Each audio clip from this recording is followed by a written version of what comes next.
சிவச்சின்னங்களான திருநீறு, ருத்ராட்சத்தை அணிவது மட்டுமின்றி பார்த்தாலே புண்ணியம். இதனை விளக்குவதற்காக வாரியார் கூறும் கதை இது. சிதம்பரத்தில் நெசவாளி ஒருவன் இருந்தான். சைவனாக பிறந்தும் விபூதி அணிய மாட்டான். தான் உண்டு தன் வேலையுண்டு என துணி நெய்தபடி இருப்பான். ஒரு நாள் மகான் ஒருவர் கோவிலில் பக்தர்களுக்கு ஆசி வழங்கி கொண்டிருந்தார். நெசவாளியின் மனைவி தன் கணவரையும் அவரிடம் ஆசி பெற வருமாறு அழைத்தாள்.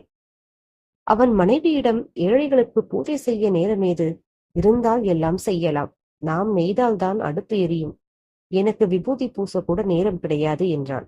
அவளோ, இந்த உடம்புக்காக பாடுபடும் நீங்கள் உயிருக்காகவும் பாடுபட வேண்டாமா என கேட்டாள். நெசவாளிக்கு கோபம் வந்து விட்டது. அடியே, வேலையை கெடுக்காதே. நீ போய் சிவபூஜை செய். நீ செய்யும் பூஜையில் எனக்கும் பங்கு கிடைக்கும். போ என விரட்டினான். அவள், விடாக்கண்டி, நான் சாப்பிட்டால் உங்கள் வயிறு